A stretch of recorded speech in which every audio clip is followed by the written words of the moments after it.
Wait, you're playing Foreskin Impact? What's good?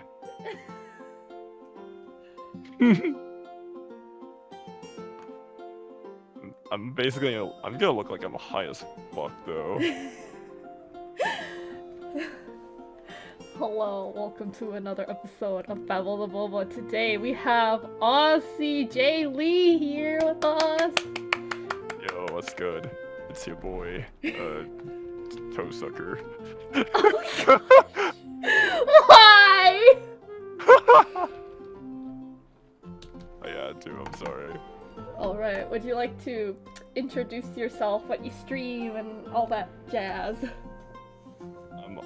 Hi, I'm Auzzie. I play mostly horror games, and I cosplay sometimes, and whenever I play horror games, I let my chat treat me like a Sims NPC. Oh my god. So it's basically just cock and ball torture without the cock and ball. Oh You know the whole deal. Oh dear.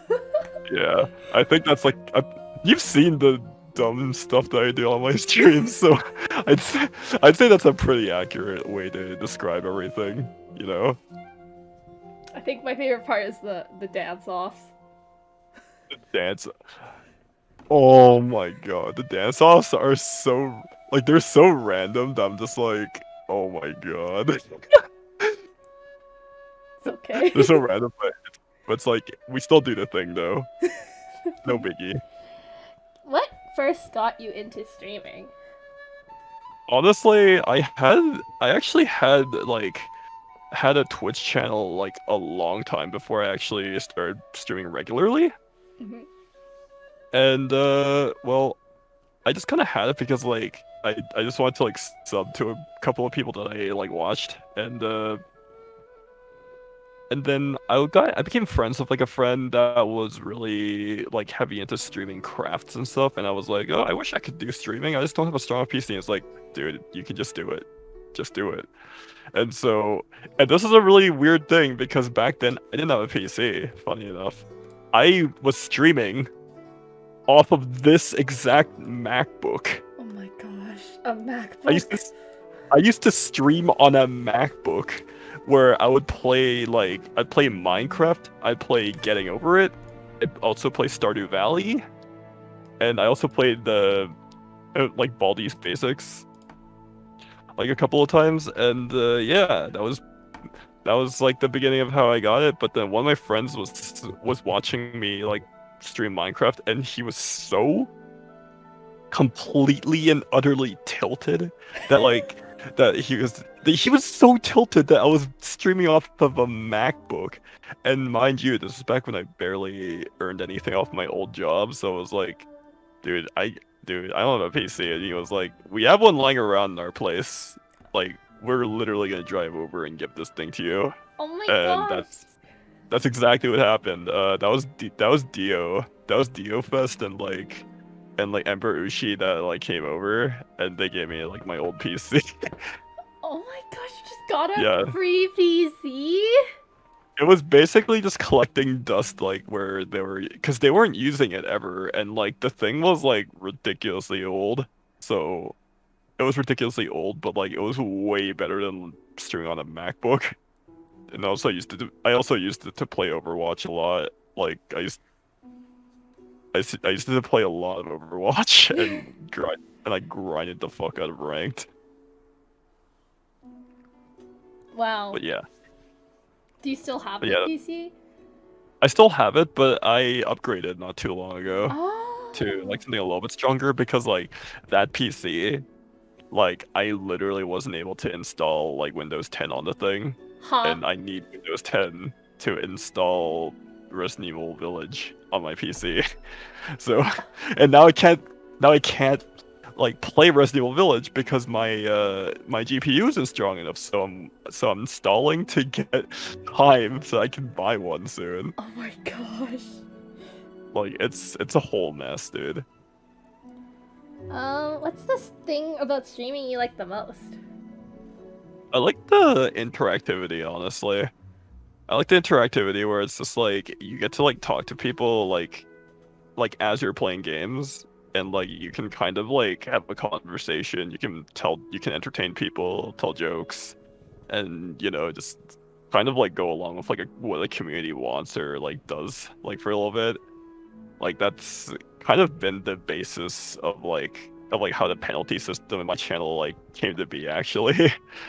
I don't know if you or like anyone watching has ever seen like this Korean TV show called Running Man. Oh, But I've heard of Running Man. so basically like Running Man had like this thing where like the losers of this like one episode of these episodes would have to do like a public humiliation like prank or something. Not like a prank, but like kind of like a penalty really. Like where it's like, oh yeah, you have to go out to this cold street in like a really tight onesie, with like a bunch of people watching. Where it's like you have to like wear this like fucking dunce cap or whatever, or you gotta do this you gotta do all these chores and whatever. So I was like, I wonder if I could do something really stupid with this. And then I was like, what's the most painful thing that could happen to me right now as I'm playing like Resident Evil 2? And I was like, wait, what if I let people like reset me? Like make me start over from the beginning, Oh or no! make me delete all of my like inventory or whatnot. And that's how the system came to like be born. But it wasn't off of Resident Evil. It actually started from Dark Souls. This is back when I was streaming Dark Souls 3. So, and that system carried over, like, ever since. Oh It was, gosh. Oh dear. yep, it was something. Yeah, I just remember seeing you every once in a while. Someone will redeem the start over and just. You just, like, see me go ballistic. And I But remember yeah, you actually had to increase the amount, the cost for it, because too many people were redeeming it. No, every time. No, that's the thing. That was always the plan, though. It's like every time someone redeems it, I have to up it so that people don't spam it all the time. So basically, it's like it's cheap at the beginning, so you can do it more than once, but then it gets harder to do the more you go. Like that was always the plan, because I gotta be practical about it. Have you used? I know some streamers do this where they use jump scare alerts. Have you ever done that for your bits? I've never been able to figure it out. I've never been able to figure it out, but that is something I wanted to do for a while. Real talk. Oh my gosh! Listen. Most other streamers stream just to have fun, just to relax, and just all around have a good time with like their own chat. And then meanwhile, my chat is like a cold, cruel master, just fucking beating me down with a stick, just being do that. Oh my gosh! That's basically how it is. And I'm just like, yes, sir. Oh dear. You make it sound like your chat is not a good place. I'm joking about that though. It's mostly because it's like if it goes too far, obviously I'm gonna like dial down on it. But like, yeah. So, what does your routine look like for the day or week? I'm gonna be real with you. The days and the weeks have been pretty much the same when it comes to like, especially considering it's quarantine. Like, literally, like, it feels like it's been longer than like a year or two now. Like, if I'm gonna be honest. Understandable. I mean, I think quarantine happened around the beginning of 2020, and then now it's 2021. Yeah, these days my routine is basically I just wake up, take care of the dogs, eat, do dailies on like Genshin and stuff, and then lately I've been like building again. So like this is what I've been working on, like from Bushi Genji, like from the new samurai skin. I've been working on stuff for that lately, and just a whole bunch of other things. Just like at home, like nothing too exciting to be honest. Like for the most part. Fair. When you feel the burnout, how do you pick yourself up again? I honestly struggled with that a lot when it came to like cosplay, like before I did with like streaming. I still haven't hit that roadblock yet with streaming where I'm just like, I don't want to stream anymore. It's like, Oh, it can also be like general burnout too. yeah. Like whatever kind of burnout you feel. Like, how did you pick yourself up again? Honestly, I just take some time to myself, to be honest, because there's like nothing else. Like, cause if I can't, I'm like that kind of person where it's like, if I try to force myself to do something, it's either gonna turn out like complete and utter garbage, and it's not even gonna be worth that effort. So it just, you know, I just take a lot of time like to myself to kind of reevaluate what I'm doing and just try to put things into perspective again. And like whenever also when I feel burnout, I try to find inspiration like other things.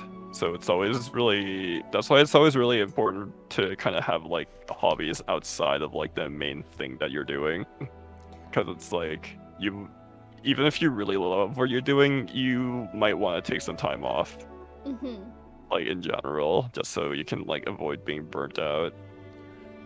What are your hobbies and interests that you go to then? Most of the like a lot of the stuff that I do, like especially since quarantine, like I've been kind of like doing a bit of gardening. Oh. I took up gardening like last year, like during summer. And then I also obviously building. But I also keep up with like photography and whatnot. So I have like a decent amount of stuff that I have that I can kind of lean back on. Yeah. What kind of plants are you planting? Or yeah. we're actually planting well,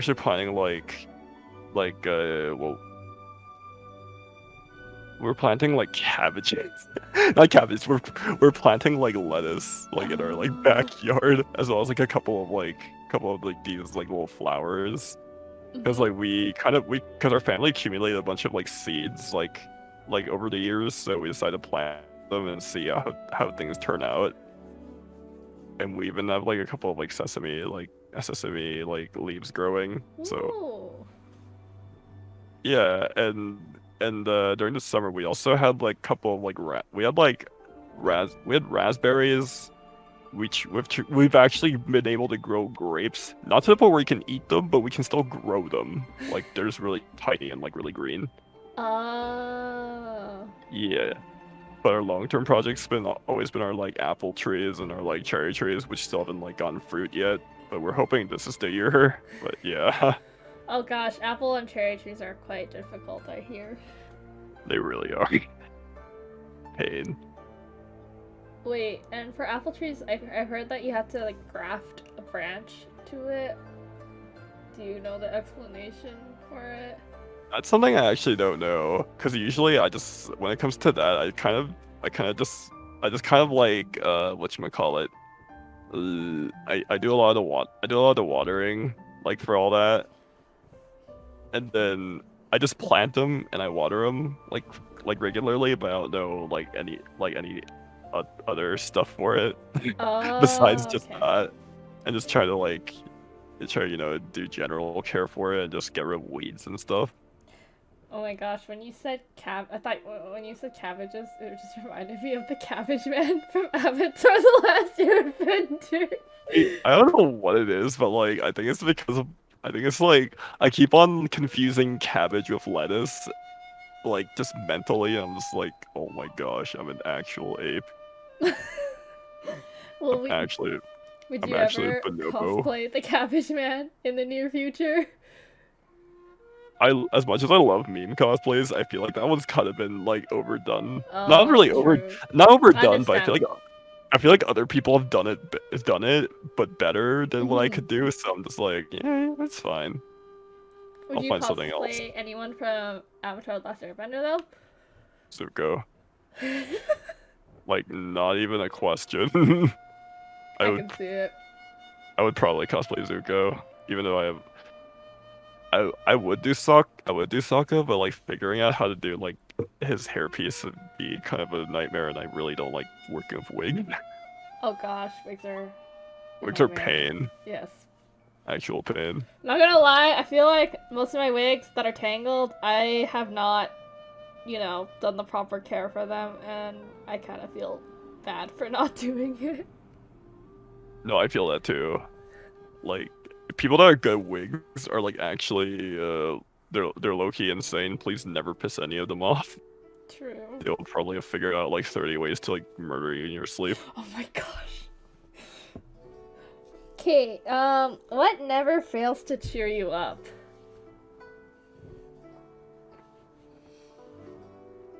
Memes. I don't know what else to say. Okay, No. Like, do you got a favorite meme you want to share? I don't know what it is about like Doge. I don't know what it is about the Cheems or the Doge, but they make me really happy. Oh fuck! Wait a minute. Oh snap! I think I popped. Oh god! I popped something off. Oh no! Where did it go? Oh, there it is. I was like fiddling around with something. That's my bad. But yeah, that and also just just talking to and also being able to talk to my girlfriend. So that's always a good time. Mhm. Yeah, I'd say that I can't really think of anything else like right off the bat. I'm guessing you know about the trolley problem. Trolley problem? Yeah, so you know the one where basically there's a train speeding and there's two tracks. One has one person, the other has 5 people on it, and you have to choose basically who gets saved and who dies because you have the power to change the tracks. And if the train doesn't change the tracks, the passengers on the train die. So which one would you pick? Honestly, I have no clue. I really wouldn't know what to do. Would you just leave it then? It's like, I don't know how to answer this one. Okay. Just straight up. I straight up just don't know how to answer this one. Okay, let's say if I changed it a bit. Let's say your mom was on the other one track, and then your 5 friends are on the other track. Which one would you pick? Wait, which one's on the other track again? Sorry. Your 5 friends, like your closest ones. Sorry guys. I'm saving me mom. Understandable. Nothing personnel, kid. Understandable. And would it be different if the one person was the love of your life, and then the other track was 5 come on! 5 of your friends? I am. Come on. Come on, you can't put me on the spot like that. Alright, I'm gonna pass on this one. No, you can't pass! The train's gonna... No! I don't want to talk about this one. This one is so morbid. I thought this was a fun little interview. I was expecting to be talking about like something that's morbid. Feels bad. I mean, the next question's a fun one if it makes you feel better. All right, I need to lighten the mood real quick. Oh my gosh. Don't worry. Our Lord and Savior, our Lord and Savior is gonna be right here to save us. Oh my god. It's the boy. Is that Danny DeVito? I'm the trash man. Okay, then I'll just move on to the next question since you're busy.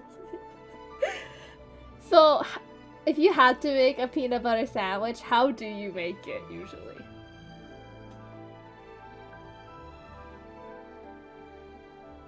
I have a confession. I've never had one. Oh, well, let's say you had to make one. How would you do it? I don't know. Just toast the bread? toast the bread and put peanut butter on one side, and yeah, there you go. I I don't know. I literally live off of rice. I'm Asian. The reason why I'm asking this is because there's this it came up in a conversation between Domix and his friends, and he's saying how apparently one of his roommates, she like puts peanut butter on one bread and the other she puts jelly, but then like she eats it separately. Does it still count as a sandwich? What? Is this a white thing? No, I think his roommate's Asian.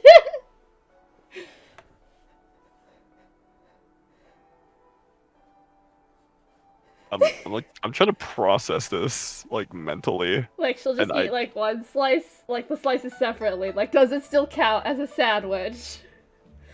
What? The point of a sandwich is that it's fucking squished together. Yeah, that's what a lot of people are saying. Like, if you take it out, that's not a sandwich. That's just toast. Okay, but and then they hypothetically said, okay, what happens if she bites one slice, like takes one bite of one slice, and then takes a bite of the other? Does it still count? If you're gonna do that, then just fucking put them together. What are you doing? Because they're saying that it doesn't still count because technically it just all ends up in your stomach. I mean, that's the same with every food. It ends up in your stomach.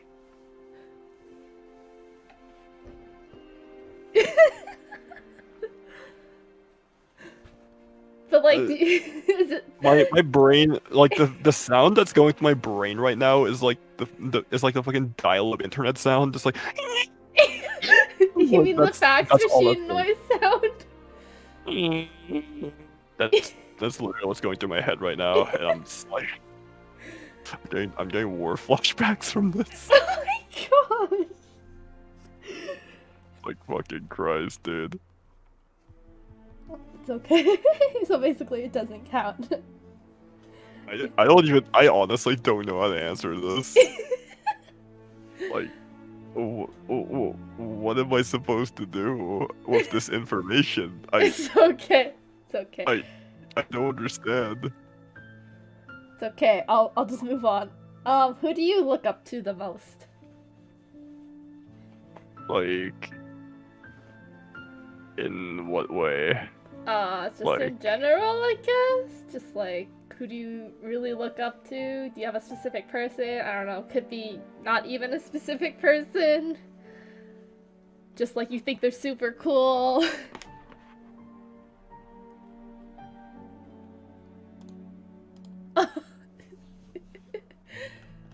This is my Lord and Savior. Danny DeVito. It's the sexiest man alive, the greatest human. Do you want to expand on why, lol? Not really. You don't need a reason. He's just Danny DeVito. Fair, fair. Do you have a favorite Asian in the media, though? You're Asian in the media. I would probably say John Cho. John Cho and I'd say it's like a tie between John Cho and like Joe Taslim. Like, for those of you that don't know, Joe Taslim is like this really he's just an amazing martial artist, like actor who was in The Raid and most recently in the new Mortal Kombat movie as Sub-Zero. And John Cho is from Harold and Kumar. But I really like their personalities, like off screen and like on screen, like, and they're both able to do like really good acting, and even like pretty honestly, like they're just really good at what they do in general, and I just like them as people from what I've seen. And yeah, there's a whole bunch of other people that I can't really think of off the top of my head, but it's kind of like a rarity to find like an Asian that isn't like embroiled in some form of controversy. So it's like, what do you mean by that? like Aquafina. Oh, Aquafina, like it's like you know how like Harry Potter like titles are always like really fantastic sounding, like Harry Potter and the Chamber of Secrets or Harry Potter and the Half-Blood Prince. Well, now it's Aquafina and the case of the disappearing blaccent, like shit like that. wait, what? Could you expand on that again? Cause like, So people have like a real issue of like Aquafina basically kind of like profiting off of like black culture. Especially like oh, given that she uses like African American like vernacular English like really badly, and she's always gone on record to say that like this is her like actual like accent when it disappears really easily, and it raises a lot of questions. So people are always really sus about it, and honestly, I kind of see it. And even that aside, I like even when I didn't even know that like she had this kind of controversy. I just thought she was really annoying and crazy rich Asians. But like, but like, and it always seems like the really other famous Asian people that I can think of, like say I don't know K-pop. Like there's always some like shit happening with like K-pop that like always seems to like be on people's radars. So like people that just don't seem to like cause much stir in communities. Like they seem very few and far in between. oh, okay, I see. Cause like, Yeah. I feel bad now because I really look up to Aquafina because I saw her in The Farewell and I thought she did really well in that movie. I liked her fine in that movie, but I'm also like I'm not above like I'm not gonna say that like she did a bad job or anything. Because like she really did do a good job, but it's like it's hard to like ignore knowing that kind of side. It's kind of hard to ignore. Like Understandable. it's kind of hard to like separate like what you know of a person and then like you see them like acting. It's like I don't know. That's just me though. Sorry like Understandable. sorry for shattering sorry for like destroying that for you. Oh, no, I no, no, it's did okay. not It's just mean like that. it's I think it's good that to know about these things. Yeah, it's like I'm not gonna say like fuck Aquafina. It's like I'm all I'm saying is that like people have an issue with her and they're completely like and I'm not and it's not entirely unjustified. So Yeah. yeah, no, like Asian, and then like Asians in media, like I feel like we're blessed, but we're also cursed at the same time because like every time we have like a really good cast of like Asian people like in like a movie, we we either get the really bad director or we get the really bad like writer or both. Oh, you mean And like in Mulan? Live yeah, action? yeah, and, like they're not even Asian. Like, you wanna know something funny? You wanna know something hilarious about the Mulan movie, actually? Sure. Do tell.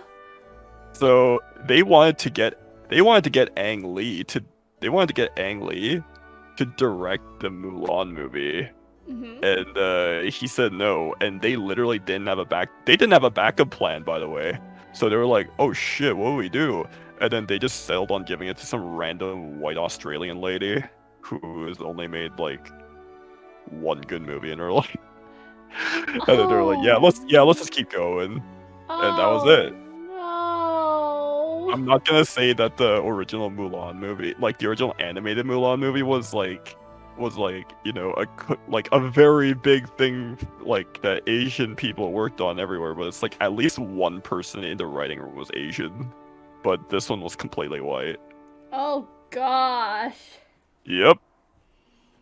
Like I knew the director and the writers, like some of the writers were white, but to know that all of them were white, oh All white. gosh. They were all white.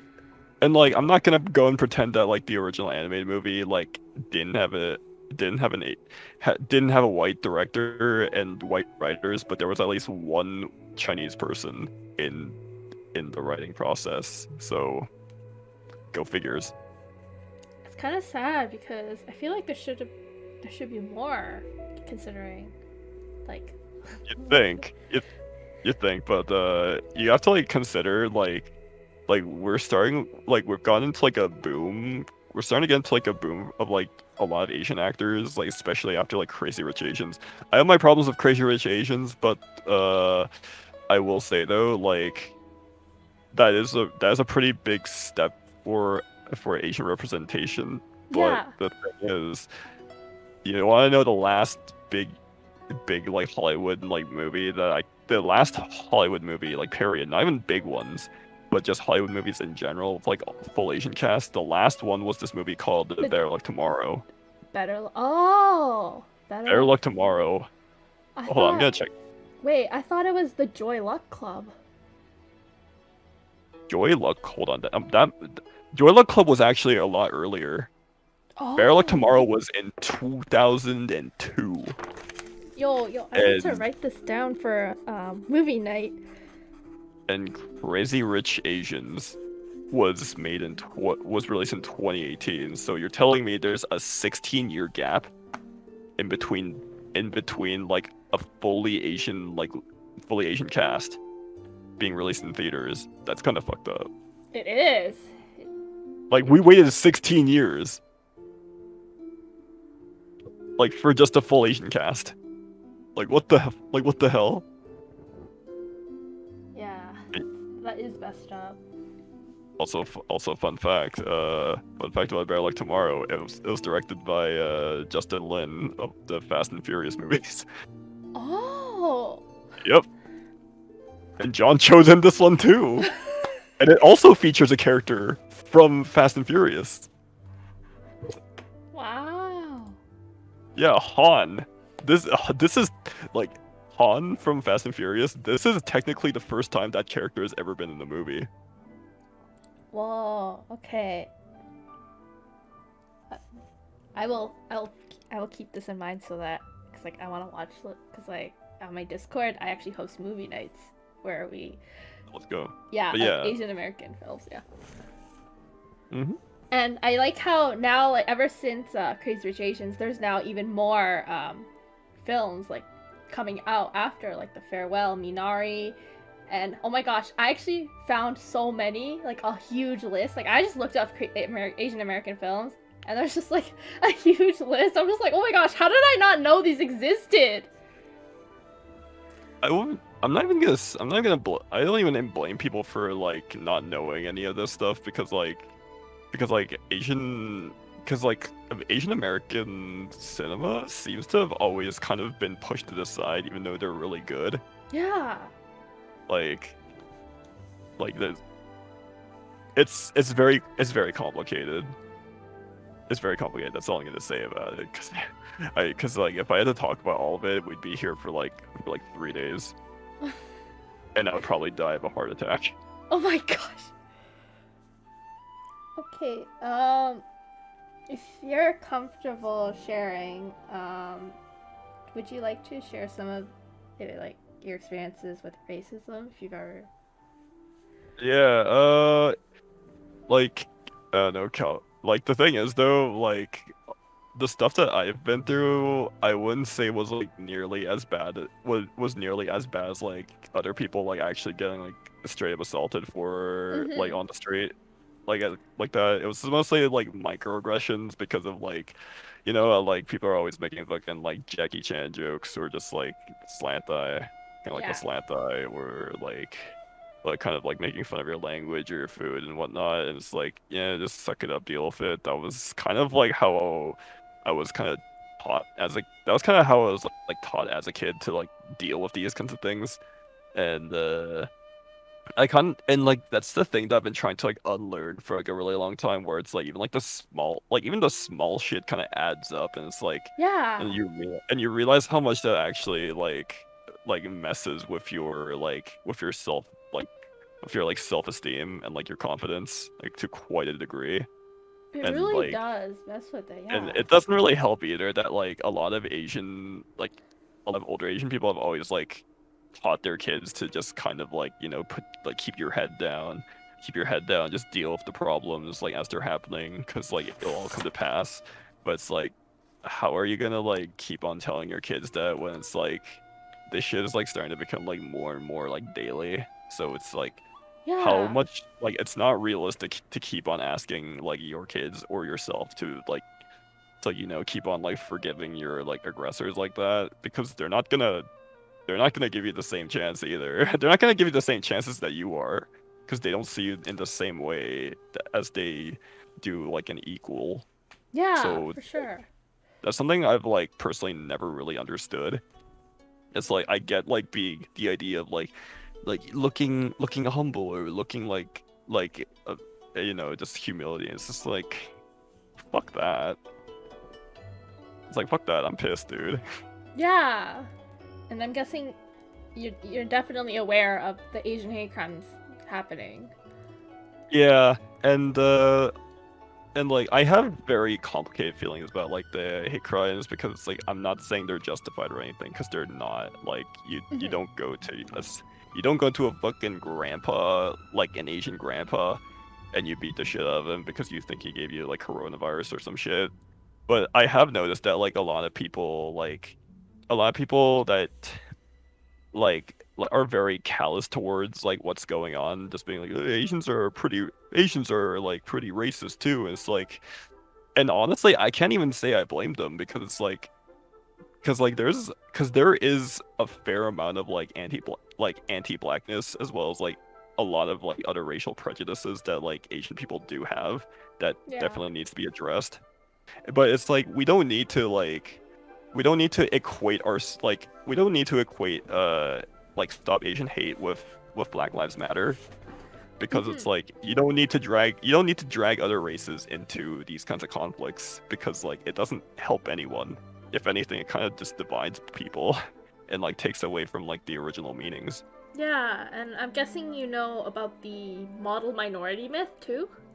The model minority myth is definitely a thing too. Yeah. And it's like, and like someone explained this to me in a way that makes a lot of sense, and it's like the model minority like thing was always very conditional.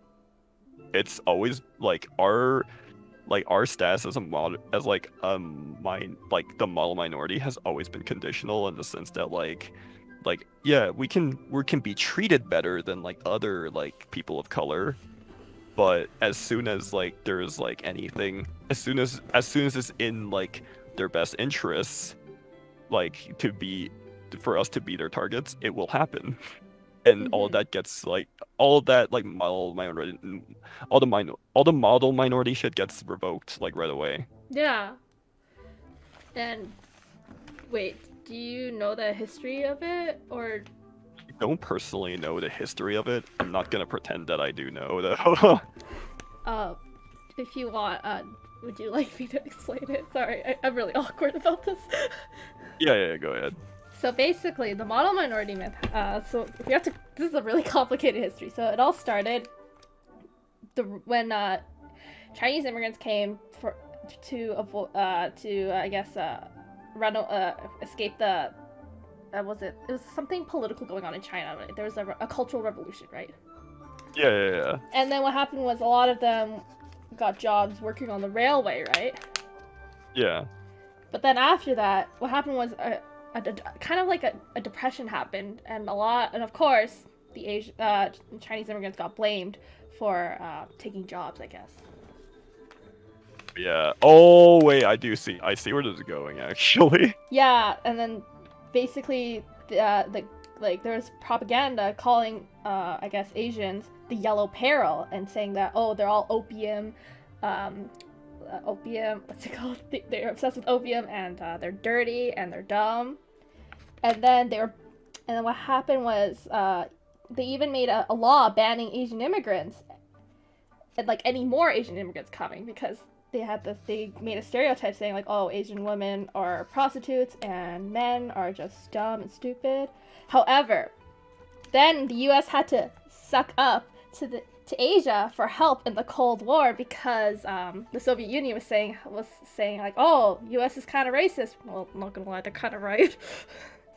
But what do you mean kind of? The US has found most of North America.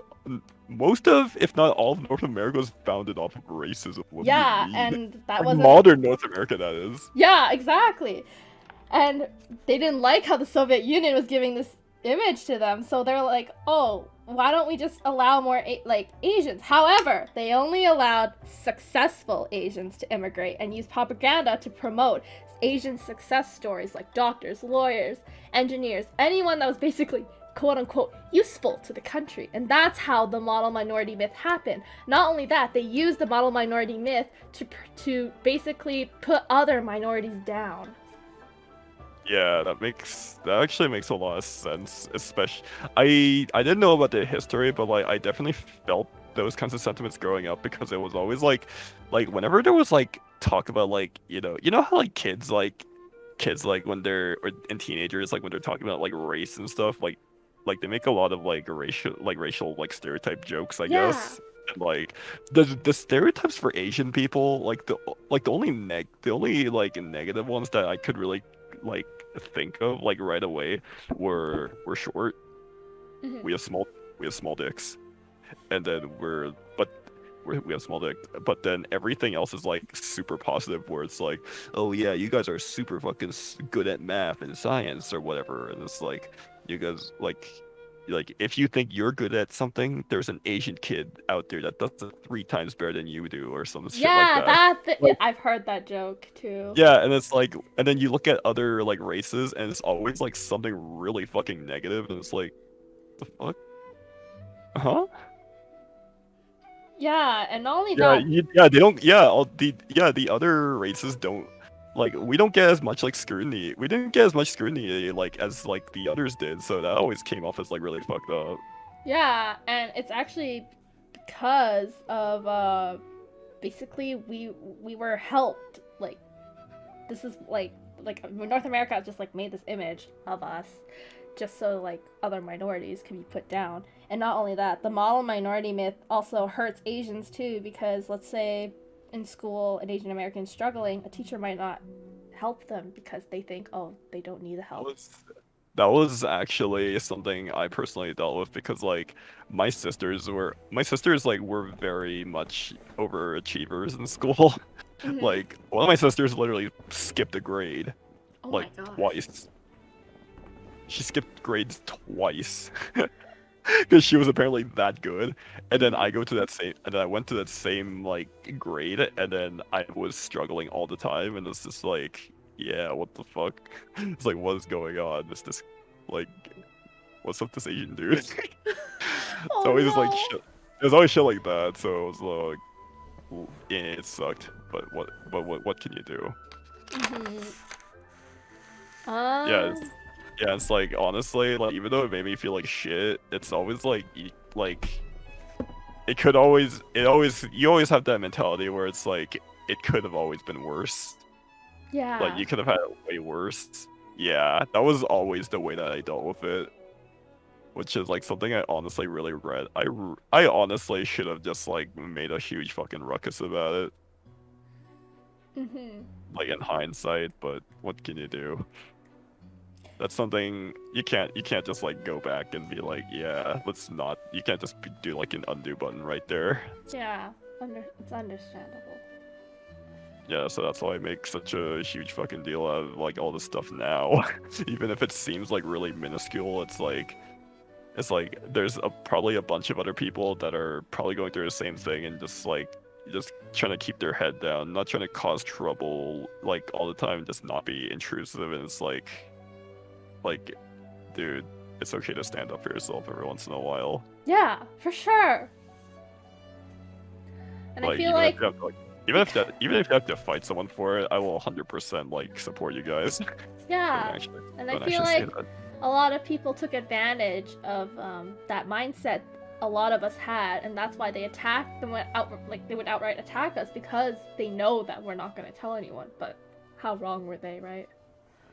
That's also kind of why a lot of like Asian people are very susceptible to nationalist like ideals, like especially like right-wing nationalist ideals, because from my personal experience, I'm not gonna say every Asian's like this, but I've seen a lot to say that this is a more than just a coincidence, where it's just like they seem to go along with like what's the general like atmosphere of like where they're at to get by, even if Yeah. that includes like having to fuck other people over. Like they'll do it. Like Yeah. they'll do it. Like that's why there was like a really big like surge of like people that voted like conservative or like Trump, and it was just like it's like god damn you people. They don't look at us the same way. What are you doing? Like, Mhm. like it's honestly so frustrating to like witness. And not only It's like, that, like if you really like look at history too, it's just there's just so much stuff that wasn't even talked about even. Like I remember like watching this thing where they actually the KKK they went out and lynched a bunch of Asians. And why wasn't this talked about in school though? Like there's still a bunch of stuff that's never been talked about in schools. yeah. I mean like people did like it's a bad sign when like TV shows and movies are covering real historical events that people have literally never heard about. Like when the Watchmen TV show was airing on HBO, like that was the first time a lot of Americans actually like learned about the Tulsa like race massacre, because Yeah. that's in the very first episode of the entire series, and some people thought this was like way too dramatic and overblown, but this was a real thing. This actually happened. Yeah, So and yeah, Chinatown got burned down a couple of times. Like there'd be yeah, and why isn't yeah, it talked about in schools? Like we get told about all these other things that have happened, but like the only thing I remember being taught to us was just the Japanese internment, just because it was even linked then to they World kind of War gloss II. it over too. Yeah, they glossed it over. They glossed a lot of it over, and then meanwhile they're like kissing their own ass. They're just kissing their own ass. Like when you really think about it. Like some of the stuff that happened to like them, and it's just like okay, I'm supposed to feel bad about this. How? No, but Mhm. it's just like, yeah, you can tell that there's like a degree where it's just like none of this like it's very like a lot of this stuff is very skewed and like not an accurate representation of what really happened. Yeah. I Yeah, want so to that's why also. Oh, oh sorry. no, you can go. And that's why it doesn't surprise me that there's people out there that look at what's literally like a genocide, and then they're like, atrocities on both sides, and it's really annoying to hear, but it's not surprising because like honestly, people have literally been fucking brainwashed Yeah. like as a kid. So it's like you tell them like this shit didn't happen, and obviously they're gonna have like a really adverse reaction to it. It's like, what do you expect? Yeah. Like they're not gonna take this shit sitting down. I also want to talk about what really motivated you to do that charity stream. I remember when you did the Shrek reading, and what gave you the Oh, idea to oh do yeah, the the Shrek fucking script. oh yeah, so the Shrek script. So honestly, I was just like I don't know. I don't know. I just thought it was like a really weird. I just thought it was like a really weird quirk. Not really a quirk. I just thought it was like really weird and out there that like I felt like could have been an interesting thing for people to watch. Mhm. But also just like how do I keep this interesting? Oh yeah, I'll let people just make me start from the beginning, Oh my gosh. or like do jump ropes while I'm reading for 3 minutes, or do like ranch soda shots or whatever. Oh I don't gosh. know. Yeah, I don't know. I'm not very good at video games. I don't think I could have been entertaining enough for like a charity stream to like have gone that far with it. So I was just like, yeah, let's just do something weird. Let's just do something no one else is doing. That no one else would think of like first. Oh my god. And like because like I wouldn't have been able to raise the money like on my own because I have nothing really. What? I don't know, man. It's just like it felt like it was like a very like imminent thing. So it was just like the Starvation Day thing was like very imminent. So it's just like I felt like I had to do something, but I wasn't sure what. But then I was just like, yeah, let's just do this. I don't know. There's nothing specific. Oh my gosh. And then I'm actually, I was actually really, it meant a lot that you raised so much. Like, like a lot of your people in your community donated so much. I honestly can't even take credit for it because like that was just the community being like really like more generous than I could have thought.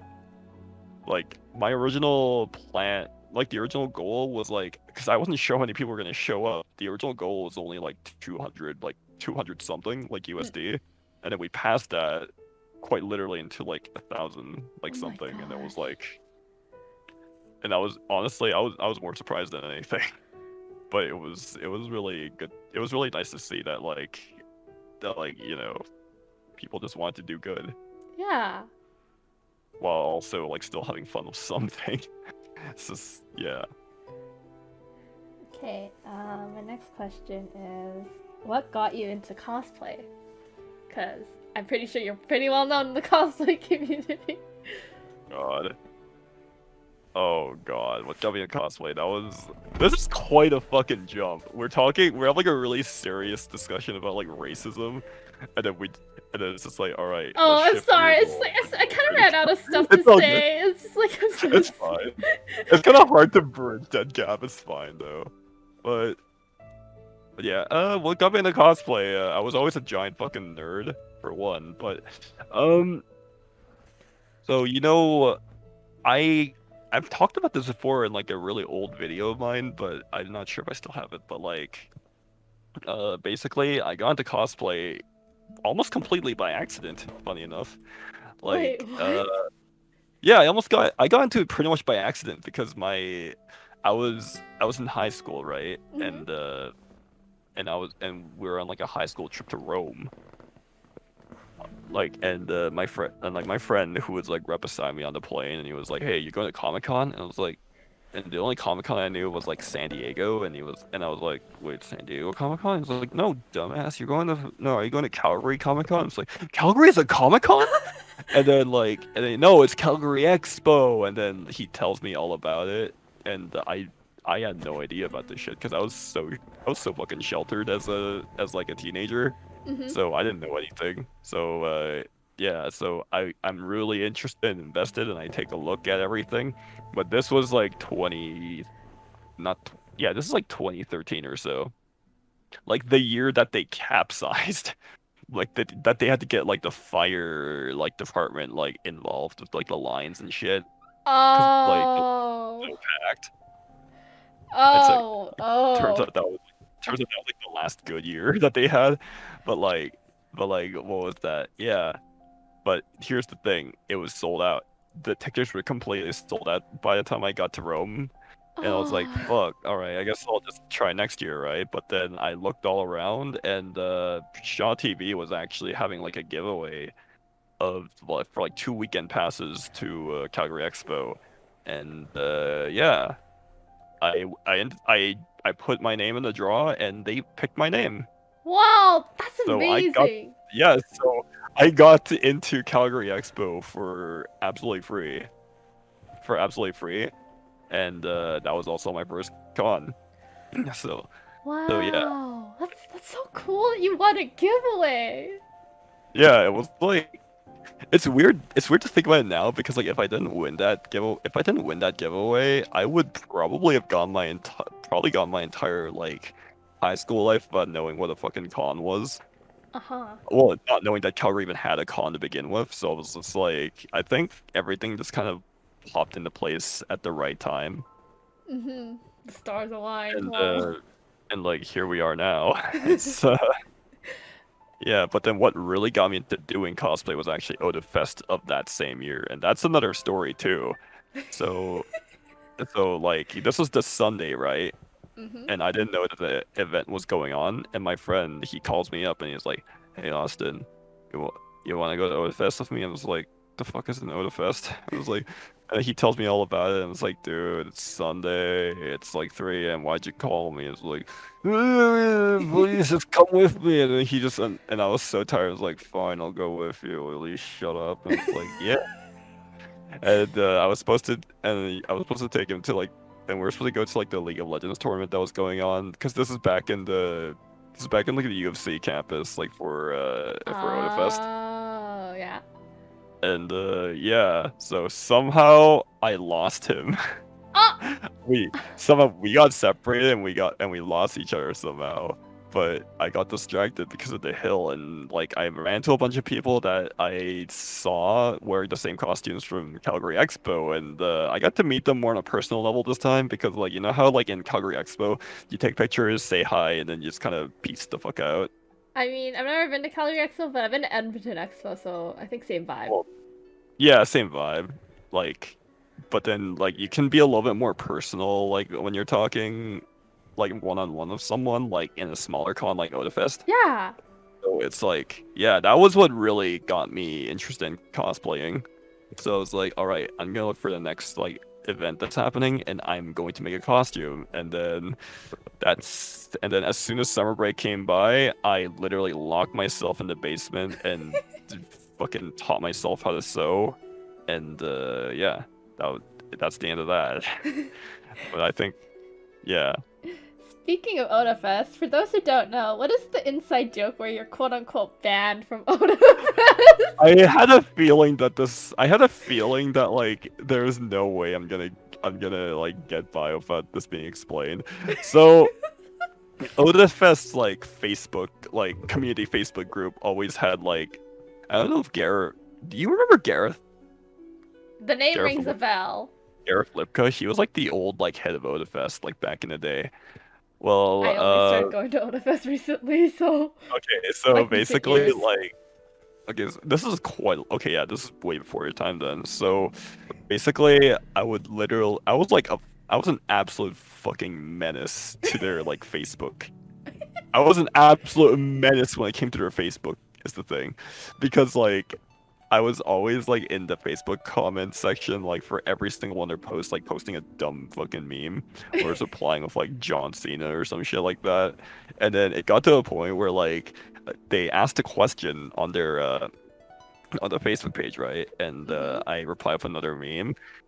I replied with something really stupid. Can't remember what I said exactly, but then Gareth literally, like, replies to me and is like, Austin, you're banned from all cons. And then everyone started to laugh at that comment, and they're like, Austin, congratulations, you've been banned from Otafest. And that kind of just became like a running community meme. Like, I know there's like a bunch of people that don't know the origins of that and are really confused whenever my name fucking pops up in that thing. Like, it's really dumb. Yeah, like, you want to know how much this still affects this? You want to know how long this, like, went on? Like, Sure. like, I thought for sure, like, the Austin is banned from Otafest is, like, was finally over. And this was back when I was still single, like, a few years back. And I was on, I was on Tinder. I was on Tinder because I was just bored at this point, right? So I was just scrolling and I matched with someone, and then this was someone I did not know ever, and they matched with me, and the first thing they say is, "Aren't you the guy that got banned from Otafest?"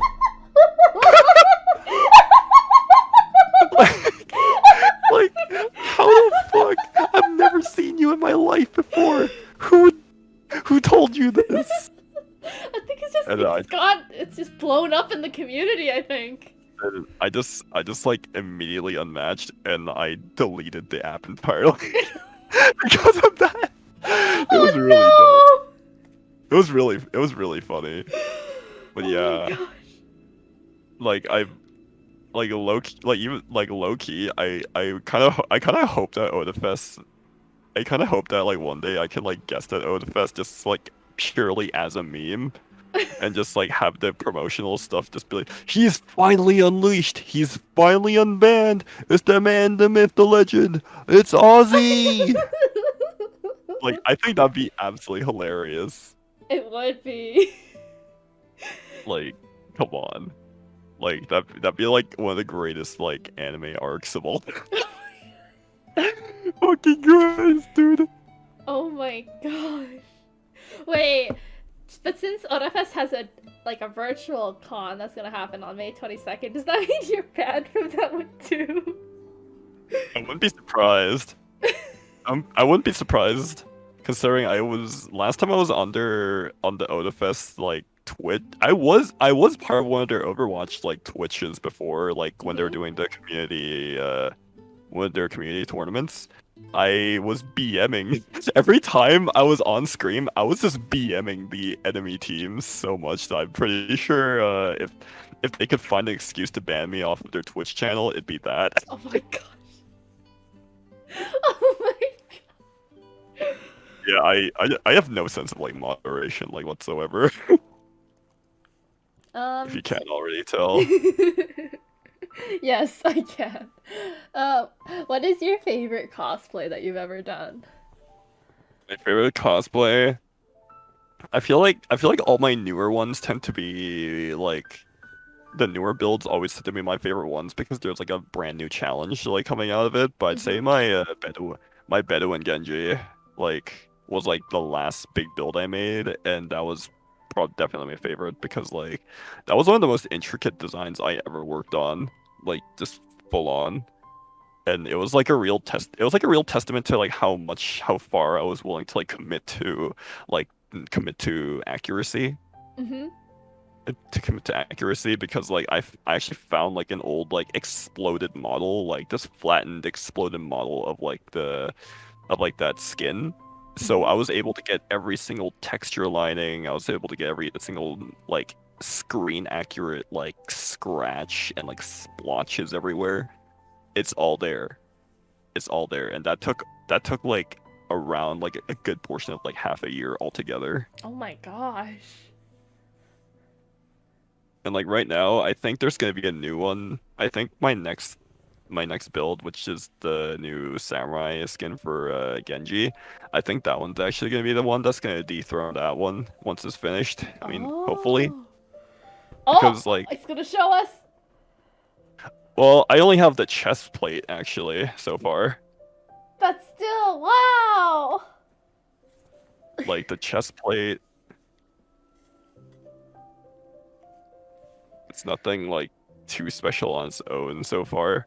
But it's the first thing I've made since like my little like injury that I had at the beginning of the year. Oh no. So for those of you that don't know, I injured myself at the beginning of the year while I was taking a walk, and I slipped on some black ice and I hit both my wrists. Oh no. So I've literally been out of commission since like until the beginning of this month, which is when I started working on this. I don't know if you can tell from like the camera, but like you see all the scratches and like the lines. I see them. Yeah. That's all screen accurate. Oh my gosh. The dedication. I literally like I couldn't find an exploded map this time around of like the skin. So I literally just I took the resolution. I took like a 7 times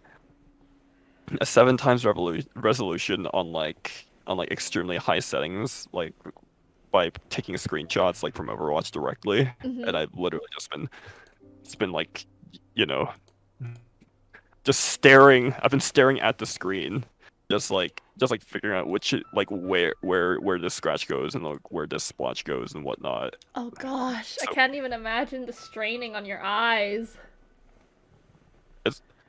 The painting is actually the more therapeutic part for me personally. Oh. It's the construction part that's actually the part that really like the construction part is always the challenge for me. 'Cause Understandable. it's always about like figuring out how to like make something like fit together, and then like you're just like, oh, does this look right? This doesn't look right. But then once you paint it, everything comes together, and you're like, why was I so concerned about this before? I'm fucking stupid. Honestly, I feel that with sewing too. It's just like trying to get the seams all perfect, but then it just comes together, and you're like, why did I even care about that? You don't even see that part. Sewing, after all this time, I still hate sewing. Oh. through that.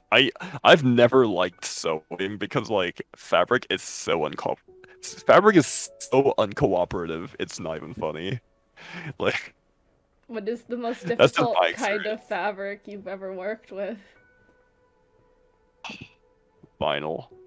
Oh. Oh. I hate vinyl with my whole being. Oh gosh. Is there a specific cosplay that you had to use vinyl for? Sub-Zero from Mortal Kombat 11. And I used a lot of vinyl for when I was like doing a lot of leather looking stuff. Mhm. So not fun times. Would not recommend. So, did But everyone, cosplay... Oh, sorry, you continue. every designer loves vine. Like every designer loves the leather look, and you can't buy actual leather without like selling your arm and leg first. Understandable. Do you have a least favorite cosplay, if you want to share? Odd. I'd actually say my McCree cosplay from back in the day. Oh. That was like the absolute worst thing I have ever made. So it was actually very rushed.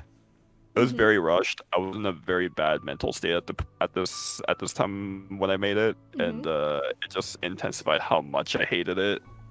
Like everything about it looked so goofy and like everything, and I was the only way I got through that 1 hour of wearing it was by being plastered as fuck.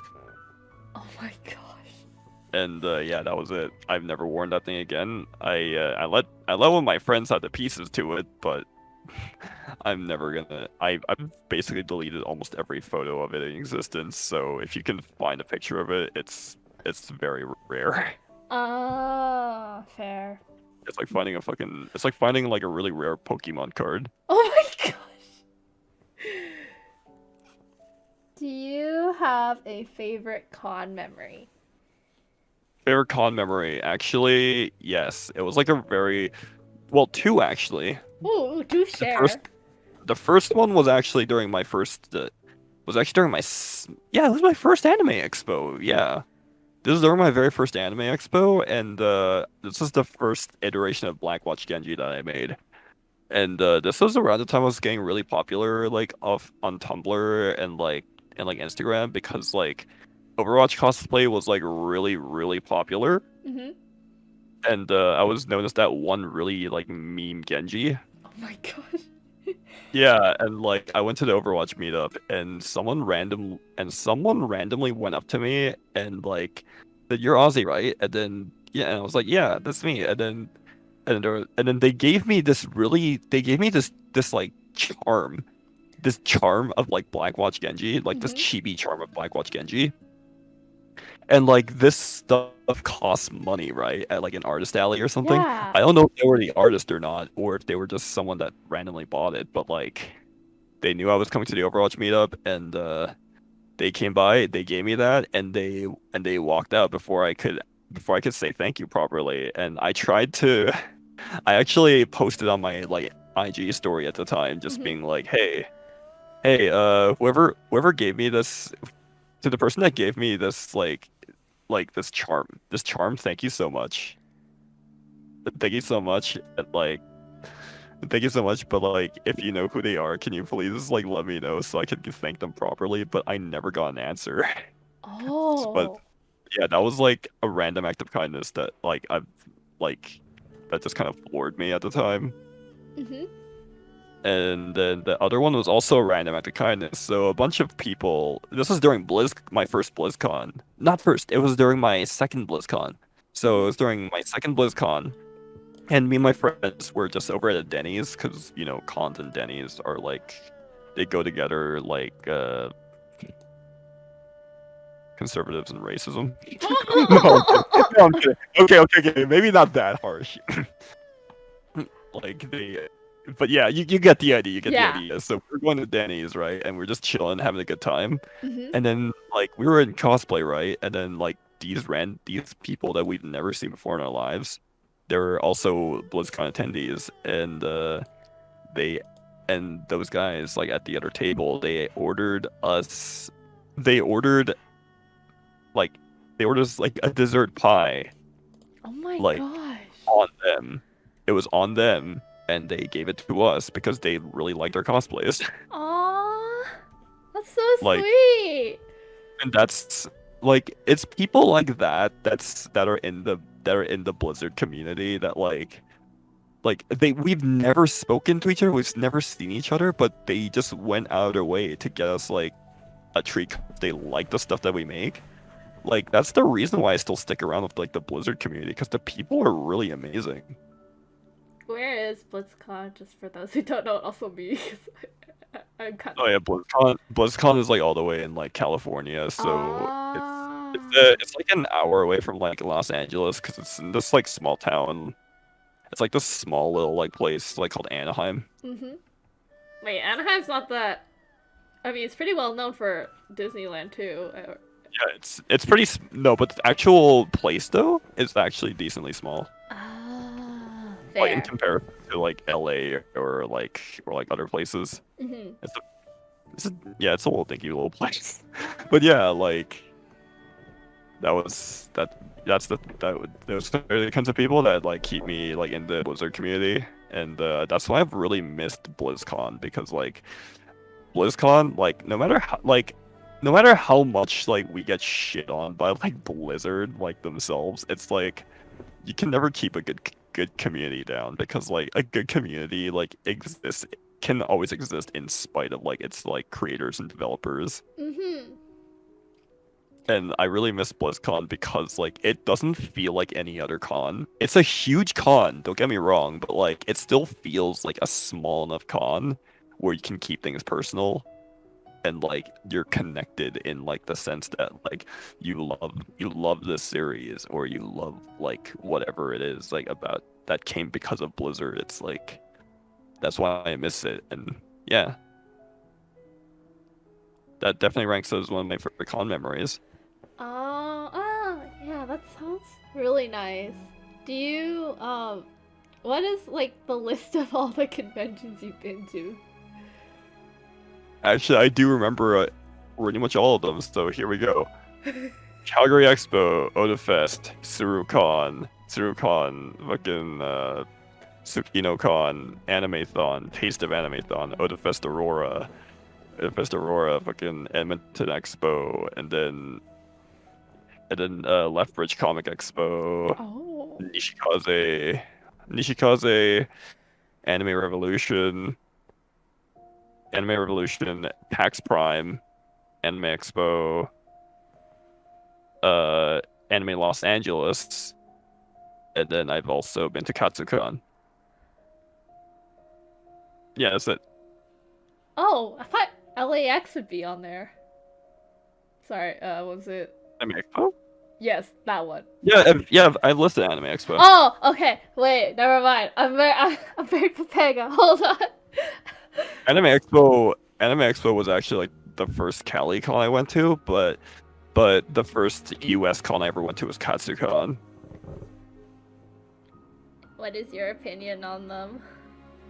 Okay, so I think I used to be of that opinion where like I thought Alberta community especially was just really toxic and annoying for like a while. But then going to other cons like in the States and even like Vancouver and shit, it's like, oh gosh, Vancouver.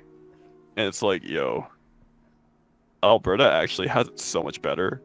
It like community wise, in the sense that like you know how in like the US there's always like every fucking month or so like someone gets outed as like a sexual predator Oh, yep. or like a literal criminal. Yeah, like I think I would take the petty drama that infests Alberta over that any day of the week. Yeah. I mean, not to say we had never had any creepers, because like we've had our fair share, but like it's never been like to the point where it's become like an uncontrollable problem. Yeah. Yeah, there's a reason why like there like a lot of US cons are trying to push like cosplay is not consent because like people are fucking disgusting. Oh yeah. Yeah. But Fair. yeah, but overall though, like that aside though, I actually kind of prefer this is just me personally, but I kind of prefer going to like the US cons because like not to sound like I'm like a giant famous person or anything, but like for a while I was kind of treated differently like in the Alberta and like the West Coast community because I knew so many people. Mhm. So it was just like it was hard to move. Like I'm a surprisingly I have a surprisingly very low like social battery. Yeah. No. That's Surprisingly, understandable. I have a very surprisingly low social battery. Even though everyone thinks I'm like super energetic all the time, it's like I really need time to like recharge. Mhm. But like it's hard to do that at local cons when you know so many people. Yeah. So it's like it gets really overwhelming really fast.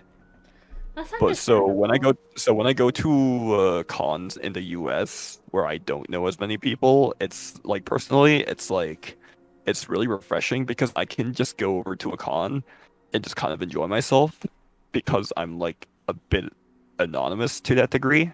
Yeah. And like and there's another thing to be said about just being able to kind of like if you feel like the vibes are off, or if you feel like people are about to like fucking square off, you can just peace out and you'll never have to see them again because a lot of US cons are big enough for that. Yeah. And like that's a luxury I don't really have anymore here. Although I'm pretty sure because of COVID and quarantine, that's probably subject to change over here too because like a lot of new people like in the last like few years, even before COVID, have been getting introduced to cosplay for the first time, so they don't necessarily know me, and I kind of enjoy that because like I get less drain from like Uh-huh. people. So I get less drain from people. But Yeah. yeah. And also like the East Coast is very they're very party eccentric over in the East Coast from what I've seen. But What do you mean by? there's a fair amount of elitism like going on over in some of the bigger cons like say AX or Katsu because people just really want to get famous. Like people really want to get famous, which isn't necessarily a bad thing, Mhm. but like it's just like the idea that you can just go into a con and just get famous off of just going there is like an idea that still goes around. Like there's still people that spend like hundreds to thousands of dollars to go to Oh my KatsuCon, gosh. thinking that they'll get a photo shoot with like really cost famous like photographer or like a really famous cosplayer and then like get viral and then pretty much bank off of that. But then people don't realize like that's a really unhealthy way to look at it because like virality is like it's temporary. Yeah. Like anyone can go viral. It's like you don't want to like be stuck at like a one hit wonder. You need the consistency to actually like Yeah. make it into a job. But then if you want to make it into a job's a job. So you're gonna be working still. And people have this magical idea that if you get famous, you stop working. That's not true. No, it's Like not. you have to work even harder if you're at that point where you can sustain yourself. Yeah. And then burnout is also a thing too there. So it's like, what do you do? Like, remember, this is a small percentage of people that this applies to, but the majority, this is still just a hobby. So people need to remember it's just a hobby. Just like treat it as such. Yeah, and I really hate how some people they take it so seriously that they gatekeep actually. And they'll There's point nothing out, they'll wrong with nitpick your cosplay. They'll be like, "Oh, she doesn't wear those kinds of shoes," or "Oh, you missed that detail." Like, no, sometimes we just don't care enough for that, or like, maybe we just didn't have the budget. I don't know. It's just, I hate that. I feel like I've seen more people that aren't even cosplayers making those kinds of critiques than Really? actual cosplayers themselves. Oh my Because god. everyone's a fucking armchair critic these days. Everyone's an armchair critic, so it's just like, oh, yeah, I could totally do it much better. And it's like you can see it's like a musty dude that's like never been outside the last 30 years. It's like, the fuck do you know? Yeah, exactly. I've seen more of that attitude from like non-cosplayers than I like talking about cosplayers than I've seen cosplayers talking about others in that same regard. Yeah, I've never seen that. Well, I've never seen it to that degree where it's like a huge problem.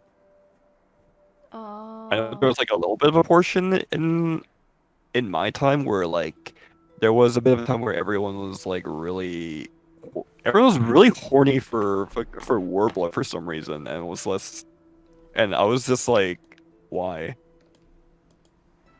Like this doesn't like I don't know. I don't know, man. I'd say that's like the closest thing I've seen like in that regards, but like other than that, I don't think so. This is me though. That's just my experience though. Okay, that's fair. What is... How would you describe your experience working with Warbler? Because I noticed that some of your cosplays are made from that. Barely- I've actually never worked with Warbler personally. Oh, never mind. I always thought it was Warbler, but I guess it wasn't. I'm sorry. Nope. Nope. Every single thing I have made, except for with one exception, is just plain EVA foam. Oh, so what's the difference between EVA foam and Warbler? For those who don't know, like So me. Warbler is a straight up thermoplastic, and foam is just foam, which you can get from like you can just get from like a liquidation store or some shit. Oh, okay. Like it's way more accessible. EVA foam is way more accessible. It's more forgiving in my opinion because like it's cheaper for one. Mhm. Like the biggest barrier to entry for a lot of people getting into Warbler was honestly the cost, even though like the material itself wasn't bad, but like people used it for everything, and that kind of turned me off from the material, and that kind of made me double down on like foam actually. It made me double down on foam because it was just like I wanted to be like that absolute fucking degenerate, like just kind of like going off the like the off beaten path.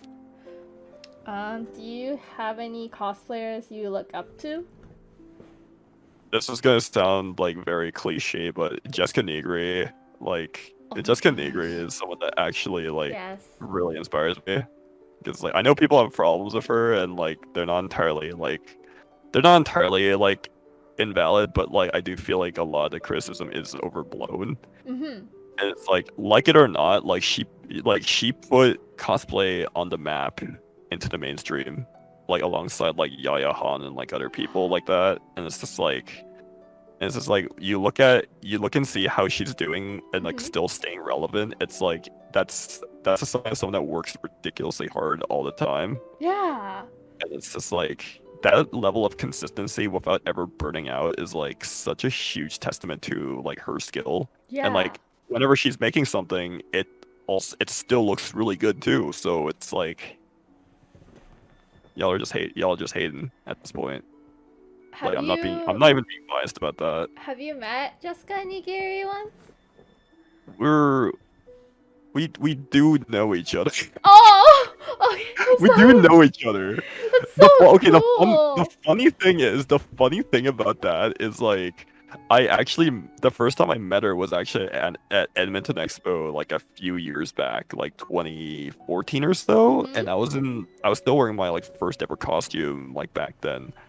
And I interviewed her like because I was part of this like YouTube channel from back in the day. I can't even remember what it was called, but like I interviewed her and we took a selfie together, right? Uh-huh. And I thought that would be like the last time I'd ever see her, but no, it turns out KatsuCon. So my very first KatsuCon, she's mutuals with a lot of people in like the Calgary area that I knew, like say Gladzy Oh my and gosh, I like love Gladzy. Caroline and whatnot, and basically I was there at Katsu with her and my mutual Dara, and we actually took like a group photo together, and it was just like, and then we also like, and I went to like this one hotel room, and then I was cosplaying as like the berries guy, like from Vine, like just like, Oh my god, my belly. just, like, and then that video, my friend posted it, and then Jess discovered me from that one, and she thought I was that person from Vine. Oh my And god! she thought I was that person from Vine, I think. And yeah, like I thought, like when she added me on Facebook, I thought she was like, I thought this was like a mass fucking troll. Mm-hmm. But no, this was like these were mutuals that like regular people would not have like in Yeah. our circle. But yeah, this was the real one, and I was just like, and I scroll down out of curiosity, and there was like a post that's like, it's like, oh my god, do any of you guys know that Barry's guy? Do you guys have that video? That was hilarious. And then my friend posted it, and that's how she found me. Oh my gosh, it's actually so funny how she found you. And ever since then, like we've like ever since then, like we kind of like we'd always say hi to each other like at every con, and we would just like chill out. But Mhm. but like it's hard to actually get time to like meet up with her because like she's so busy like at every con, Yeah, like that's understandable. and like she's mobbed by people, and I just don't want to be like rude. Oh, well, I'm sure she would enjoy just like, a No, hello. I know, I know. Yeah. I'm just like I just don't like coming off. I just don't like coming off as like very like intrusive. Mm-hmm. I don't like to be very I don't like being intrusive to like any degree, so I just like usually like let people just chill out. I don't know, it's just the way I've always been about like That's situations understandable. like that. Well, I actually have a funny story about Yaya Han. She actually came to Otafest a while ago, right? Wait, Austin, you're muted. Okay, you're back. There you go. Wait, am I? You were like you're talking and like no audio was coming out. And I was like, I think my voice was just like really really low. But yeah, I do remember when she came to Otafest though. Yeah, and I actually didn't know about her back then, and I just saw her Mulan cosplay, and I thought it was super cool, and I just asked her for a photo because she was just wandering around, and then I find out after the convention that was Yaya Han, and I was like, oh my gosh, I didn't know who she was! And I just My casually God. asked her for a photo! Like, I just thought her cosplay was cool, but like, I didn't know that was the guest! And I was just like, That's so funny. oh Holy my shit. gosh! Jesus, dude. But yeah, I didn't. It'd be like that sometimes. I felt so bad. I was like, oh shoot, that was a guest. I mean, to be fair though, if you're there as a guest, like, you're gonna be taking pictures of people, so it's part of the job description. That's To true. be like that. That's really that's kind of adorable actually. Oh, thanks. I felt bad though. But do you what's your favorite game to play on stream or just like in general, just like for fun? I've actually really enjoyed playing the Resident Evil games on stream. Like, I tried to stream Overwatch for a while, but I just couldn't play Overwatch without getting really annoyed. And you could tell by the way I was like talking and reacting that the energy was like not there. So Mhm. I just decided never to play Overwatch on stream. And yeah, Oh. my ping just never was able to support that either because Telus fucking sucks. And like I even Oh. tried to stream League of Legends for a while, but then I don't know, I was really bad at it, so I just didn't feel like that was the thing. But I always really liked playing horror games like on stream, so that's been the favorite so far. I'm guessing you played Phasmophobia on stream then? Only once. I've only played it once on stream, and like I scared myself because like I was playing like the tutorial level, right? And Huh? someone redeemed like the like did the redeem where like I can only move with like one without my keyboard hand. Uh-huh. So I tilted the camera down and I moved around and I looked away and I turns out I backed myself straight like face up against like the teddy bear inside one of the rooms, and it was so close up that when I turned around I fucking shit myself. Oh my Like gosh! I thought that was a ghost and I like actually screamed. Like, and ever since then I've never touched Phasmo because like that game actually terrifies me. Oh dear. I am, as much as I love horror games, I'm very easily scared. So it's like Wait, what? I'm very easily scared, even though I love horror games. But like, when it comes to games like first person horror or like that involves me not being able to defend myself, yeah, those scare me the most. That's fair. So, if you get scared so easily, then what's your favorite thing about horror games then? I think there's like a cathartic quality to playing a horror game, in my opinion, because it's like your ultimate it's like a way of like, facing your own fears, I guess. Just kind of like just to progress and like win, like you have to move past this obstacle, and like if you stay scared, you're not gonna beat that obstacle, right? Mm-hmm. So that's like one feeling I've consistently had through like every horror game I played through like Twitch. So yeah, like nothing much else to say about that, to be honest. It's just like it's a good feeling, and it's made less scary with chat because chat's always like memeing me. True. Like the no hands, mom. No hands, mom, or oh yeah, I can't shoot for 5 minutes. Oh, I can't move for 5 minutes. I'm not allowed. I'm not allowed to fucking shit my britches. Oh my god, like anything like that. Oh my. You know how it is. So, what got you into horror games in the first place then? Honestly, honestly, it was just a random twist of fate. I have no idea what like compelled me. It was actually the Resident Evil 2 remake. Like I thought that the game looked fucking amazing. So that was actually the first Resident Evil game I ever played. So yeah, that's how I came to like just play it randomly, and then I would play knife only, and then I ended up doing the whole penalty system with it. Oh gosh. Oh gosh, the penalty system. Yep. So, if what is something that not a lot of people know about you? Yeah, not a lot of people know about me. It's like, what's that? I'm pretty sure a lot of people know this about me, but like a lot of people seem to be surprised, like when I mentioned that I've actually been in university for film studies.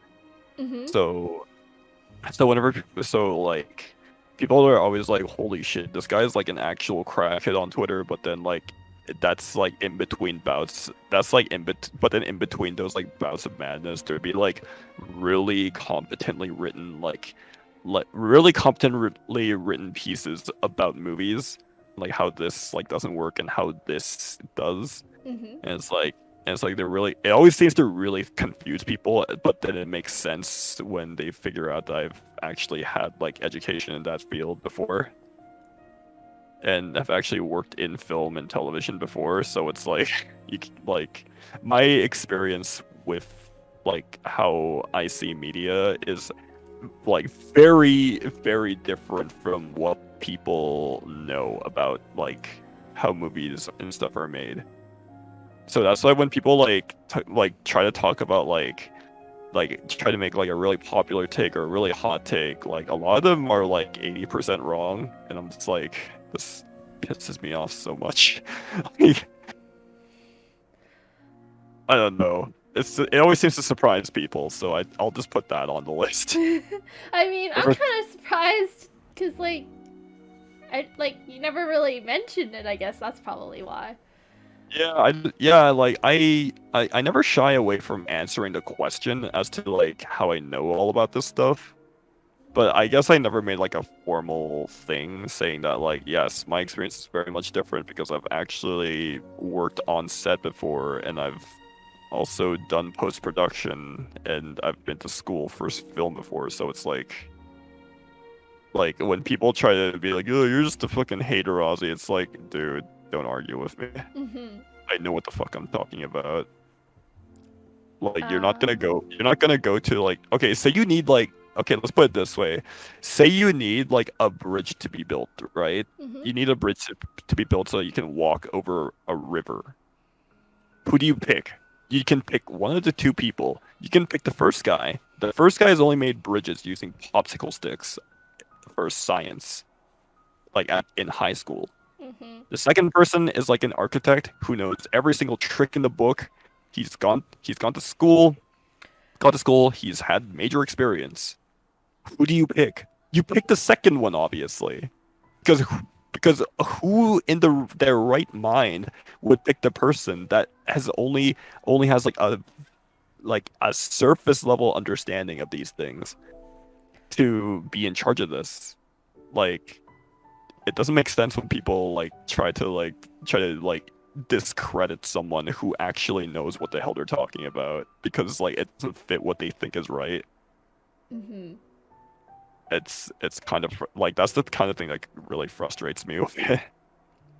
That kind of that kind of brings us back to like the whole I guess movies that had Asian Americans in it, and how Mulan they only had white writers and white directors. It's kind of like they picked the popsicle guy instead of the architect in a way. Yeah, and it's like they did their research for Mulan by going to European museums and not actually going to China. Oh my Haha. gosh. Are you serious? They went Yeah, yeah, pain. and then on top of that, they went to go film in a region where they're having literal concentration camps. So yeah, that was a great decision in hindsight. Haha. Wait, they actually did that? Oh Yep. my A lot gosh. of Mulan was filmed in that region, where not too far off there were. That's where the Uyghur. I don't know how to pronounce like the Uyghur Muslims. Like they were Mhm. being held in concentration camps at the time. Oh my gosh. Yep, this is a real thing. You can see it because like you can see it in the credits where they credit like this one org like that's of that region. So yeah, that was definitely a thing. Not a good look, Disney. No. Oh gosh. I did not Not know that, but it makes sense though. Yeah, whenever people try to tell me that Mulan wasn't that bad, I'm really just like, you don't know what the fuck you're talking about, sir. It's like I respect your opinion, but your opinion is shit. I'm sorry. Like So, you what was your favorite thing about taking film in when you did it? I guess in university. say like I'd say getting to explore different sides of like film where it's just like you don't okay, let's put it this way. You don't appreciate good filmmaking until it's not there. Like it's kind of how like you don't appreciate like I don't know. I don't know if you're like moved in if you still live with your parents or you moved out or anything, but like you like when you move out of like your like when you move away from your family, like you like as you get older, like you start to appreciate like the smaller things that they did for you. But like it's the stuff that you can't do on your own because you don't have the time. Mhm. Like very small menial tasks. It's kind of like that. Like that's the only way I can describe it. It's like you don't notice something until it's not there. Yeah. It's like yeah, that's basically how it is with film. Like you don't realize like how much effort it takes for an animator to make something super complicated with CG, and then everyone just kind of passes that off and just being like CG sucks, do everything practically, and then it's just like turns out it's actually completely CG, and it's just like it's a complete disservice to a lot of people that work in those fields, and like Yeah. no one really appreciates like the hard work that they do. Like even setting up a basic shot is like it's like made immensely complicated when you have like a giant crew like waiting to like just stand around and do whatever. It's a Mhm. lot of work. It's a lot of work that never goes appreciated because people are too busy like looking at how pretty the actors are, and it's Yeah. just like yo, stop. Yep. Or I think a good example would be I know a lot of people didn't like the movie, but the Sonic the Hedgehog movie, I have to give it the creators, like the animators, credit, because like the first trailer that came out, um, it was pretty bad, but they actually catered to fans. I'm a bit I have a very mixed opinion of that because like as much as I really like the redesign, it's like it came at the cost of like a lot of people like laboring over that movie like Oh past yeah. like the original due date. And Mhm. they were compensated, but the company that did the VFX for Sonic actually went down Oh my like after the movie gosh. came out. That's After the so movie came out, sad though. the movies the studio that was like responsible for the VFX on that completely went down like Oh my in gosh. that area, and not a lot of people knew. And this also happened with The Life of Pi. Life of Pi literally won the Oscars for best visual effects at that time, Mhm. but before they won the Academy Award, their company actually went down too. Oh And the no. people that went to accept the Oscars, like for tried to talk about it, and the Oscars actually cut their mics off while Wait, they were are you talking about it. serious? This is real. You can literally search this up. Oh You my can literally search this up gosh. for Life of Pi, and it's just like it's really hard. It's really heartbreaking to like see like this kind of like that kind of like disrespect going on like with like people with like really hardworking artists. So like when I talk about like I used to be like, yeah, this movie's fucking dog shit. Now I'm just like, if I don't like a movie, if I don't like a movie, I'm not gonna like discredit the hard work that a lot of people put into it. Because even being an extra is like really exhausting because you're literally working there on call, sitting around until you get called over to do something. Yeah, for sure. Like it's really draining, dude. Yeah. And on top of that, it's just like, yeah, it's just like now it's just like, so if I were to say that a movie is like actually completely dog shit, it's like don't. It's like you know, if I have something to say about this, it's going to be a lot. Like Mhm. because I don't like to disrespect them. Do you have a all-time favorite movie? All-time favorite movie. That's a really hard one to do because there's so many really good ones. How about top 5? I wouldn't even put it that way. I'd say there's like favorite movies for like each year probably. Okay, how about best movie in The last 2020? There. The 2020, Minari. Minari? Uh, Minari. that one's a good one, yeah. I really like Nomadland, but I have a really soft spot for Minari.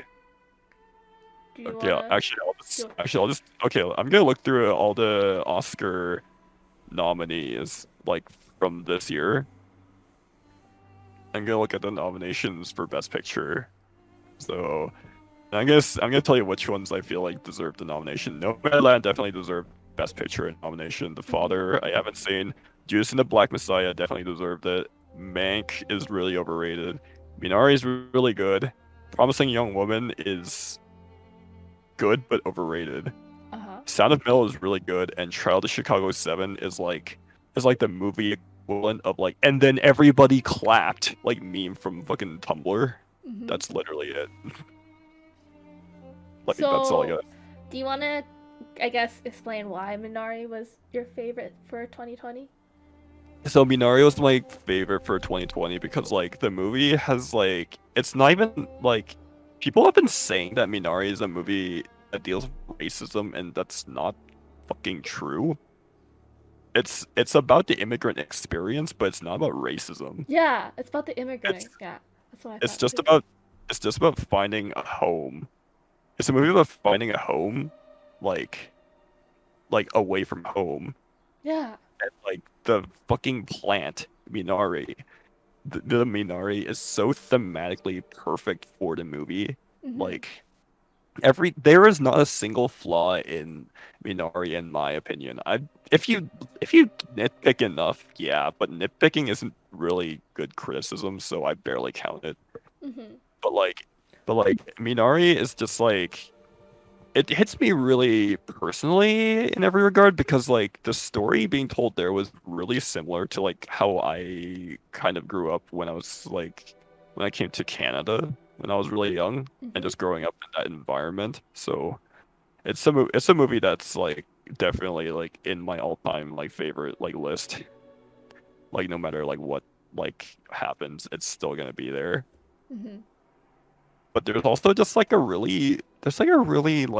there's something so real about the way that they filmed it, the way everyone acted it out, and it's like even if you don't love it, you can still tell that this is like a story. This is a story that was really important to someone, and this Yeah. was like a very personal thing for this artist to get out, and I really respect that. Hmm. Do you, if I may ask, could you tell us about your experience, I guess, coming to Canada, or I guess your childhood throughout Canada, or? Was born in Korea, and I was born in Korea, and Hmm. I moved here when I was like 3. So I don't really have a lot of memories of Korea, even though like to this day I still speak in Korean with my family, like Hmm. at home, because I don't want to lose the language. But it's getting harder to like learn more new things because like TV and movies can only teach you so much. Yeah. Like it's not quite the same as like going to talk to someone that's not in your household to learn like slang or just like how people actually talk. Hmm. It's like it's like when you're taking like a language lesson and you're just like, yes, the pen is red. It's like who the fuck is gonna say this pen is red in French? It's like, but you get the idea though. It's Yeah, like, I but, do, cause but I yeah. anyway though, it's like it was it was not a fun time to you know be an immigrant because like for all intents and purposes my dad had a really good job in Korea and my mom was also decently self-sufficient, but my dad was very concerned about how the culture in Korea was like shifting or how it was going to affect my sisters and me. Oh, So he yeah. so he moved us over. Oh, for He moved those us who over don't here. know, what was the culture shift going on in Korea? No, not culture shift. Oh, It was sorry. basically just like my dad didn't like the way he didn't agree with like a lot of the things that were like kind of a norm in Korea where it's just because like he grew up in like a really harsh like childhood under those circumstances, Hmm. so he didn't want us going through the same thing. But we had a lot of misfortune like moving into Canada because like the people that we considered to be like our closest friends like screwed us over Oh and like no. multiple times.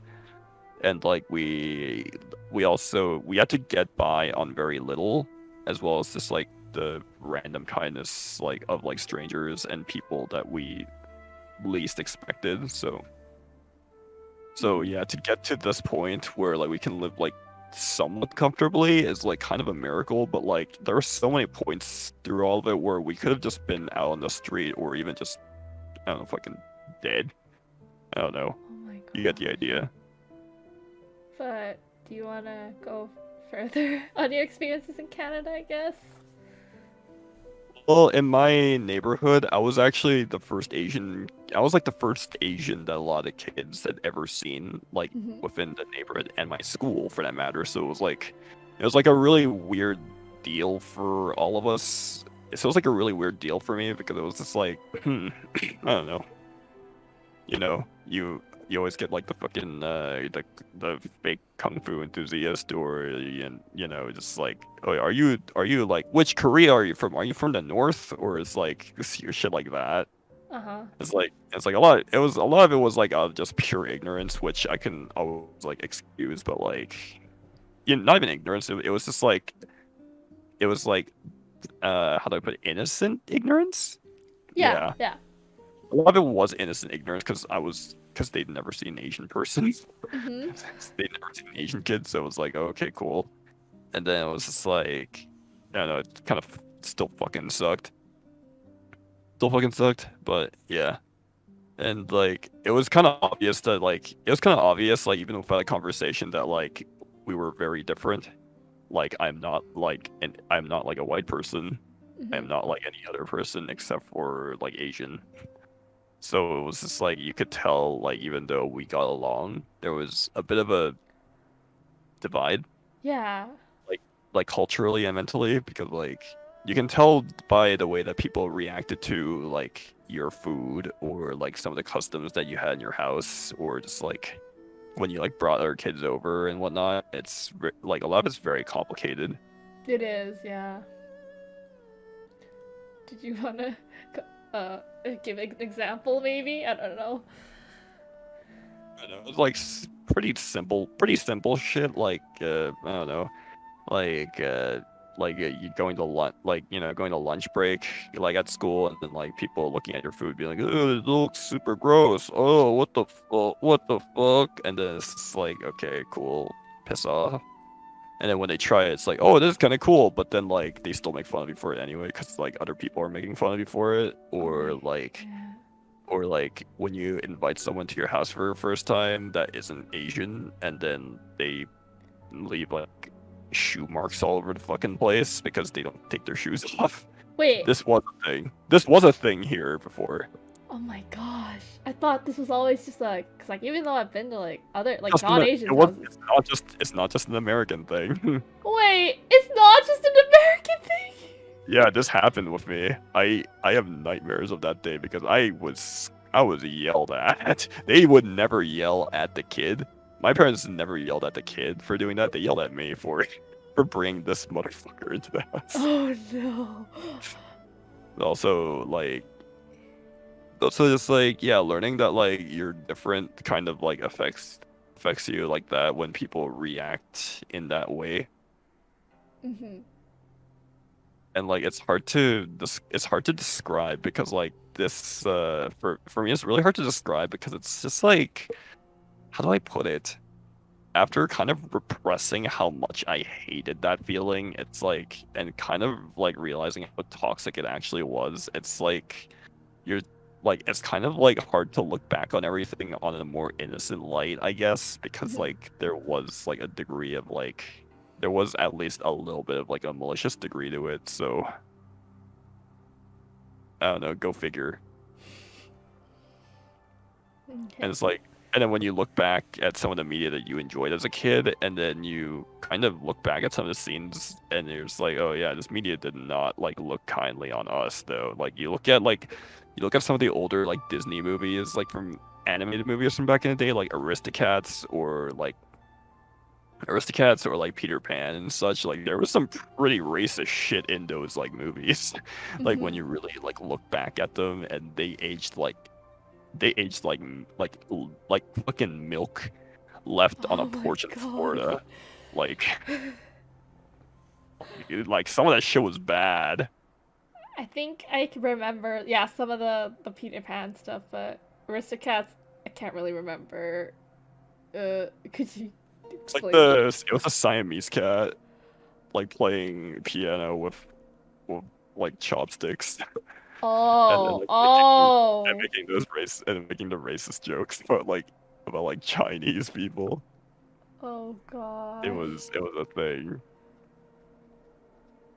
Was Lady, like, I think you remember like the Siamese cats from Lady and the Tramp. Was that song was that Oh was... my fucking god, yeah, that's definitely one. Yeah. That one hurts. Because Sorry, like Lady and the Tramp was like actually a movie I really liked. Like when I was growing up, so it was just like, god damn it, dude. I hated you, bro.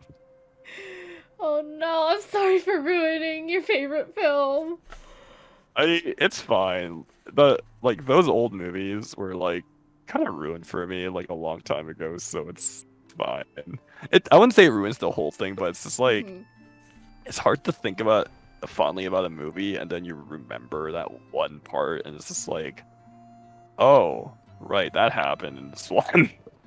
Feels fucking bad. Yeah. Well, I'm kind of out of questions, but thank you for coming on today, Austin. Yeah, dude. Thanks for having me on. Yeah, and thank you for sharing your stories. It meant a lot. Oh hell yeah, dude. No, thanks for inviting me to this like little into the stream. This is actually really nice to come on to and just talk about. It's not usually something, a lot of these things I'm not usually like discussing for the most part, so this is really nice. Yeah. I always thought like from like judging, like I just like thought like from the way you told these stories, like, oh wow, like you seem to like talk about it a lot. I've probably talked about them to people I'm close with, but not with like, but not just like, just like out there. It's like if people ask about them, I'll say it, but it's not very often though. That's fair. Yeah, like surprisingly, as much as I'm very openly kind of a crackhead on the internet, it's like I do I do like keep to myself a decent amount like in that regard. So yeah, I don't know. Well, do you have anything like shameless self-promotion you want to do? Shameless self-promotion. No, it's fine, honestly. I really don't have anything like special going on like at the moment besides just like building stuff. So yeah, I don't know. Like your socials, like plug your socials, I don't know. I guess I'm on, yeah, I guess you can find me on like Twitch and Twitter and Instagram just under auzziejlee, where you can just witness my literal descent into madness. Oh my gosh. Yeah, I don't know how else to put it. Because I feel like that's like the more appropriate way to put it. Yeah, if you want a meme, if you want a dumb time, come by. I'm here for you guys. Let's go. Well, thank you, Auzzie, for coming on.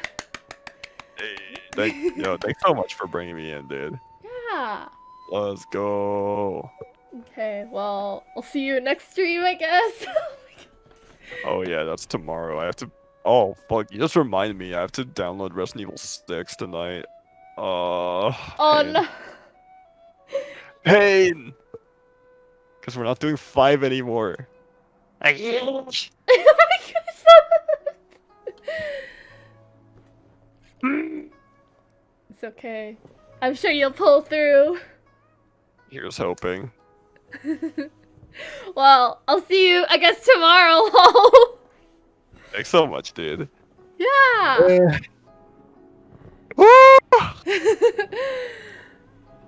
Okay, I will see you tomorrow. Bye, Auzzie. Say bye, chat. Bye, chat. Bye, Wendy. Thanks so much, dude. Yeah. Let's go. Okay, see you. Okay, see you. Okay. Now we gotta find. Thank you all for coming today. And I guess I will be back. Hold on, when will I be back? I guess the next episode will be... Hold on. I have to look who's on next. Oh! Tomorrow is Vietnamese! A cosplayer friend of mine who also cosplayed Navi! Yay! I don't know if anyone knows in my community, but you will see them tomorrow. Basically, almost this whole week is packed, so yeah. Thank you all for coming. Thank you all for listening to Auzzie's story. I will have this posted on YouTube eventually. I still have to post the other episodes. Oh gosh. Anyways, thank you all. And I guess stream is over now. Bye-bye.